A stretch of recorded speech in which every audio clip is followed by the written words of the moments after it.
2019ஆம் ஆண்டு நடந்த நீட் தேர்வு மோசடியில் குற்றவாளிகளின் ஆவணங்களை கொடுக்க மறுப்பது ஏன் என்று தேசிய தேர்வு முகமைக்கு உயர்நீதிமன்ற மதுரை கிளை கேள்வி எழுப்பியுள்ளது.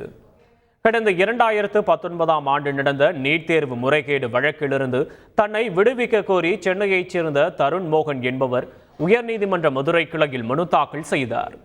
இந்த வழக்கு நீதிபதி புகழேந்தி முன்பு மீண்டும் விசாரணைக்கு வந்தது. அப்போது தேசிய தேர்வு முகமை தரப்பில் ஆஜரான மத்திய அரசு வழக்கறிஞர் அறிக்கை தாக்கல் செய்ய கால அவகாசம் கோரினார். இதை கேட்டு கோபமடைந்த நீதிபதி, மோசடி செய்தவர்களின் ஆவணங்களை இதுவரை வழங்காமல் இருப்பதன் மூலம் தேசிய தேர்வு முகமை குற்றவாளிகளுக்கு உடந்தையாக செயல்படுவது போல் தெரிகிறது என்று தெரிவித்தார்.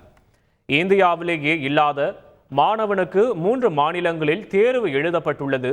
ஆனால் தமிழகத்தில் மாணவிகள் தாலி அணிந்து வந்தால் அதை கூட கழற்ற சொல்லி சோதனை செய்கிறீர்கள் என்று நீதிபதி கோபத்துடன் கூறினார்.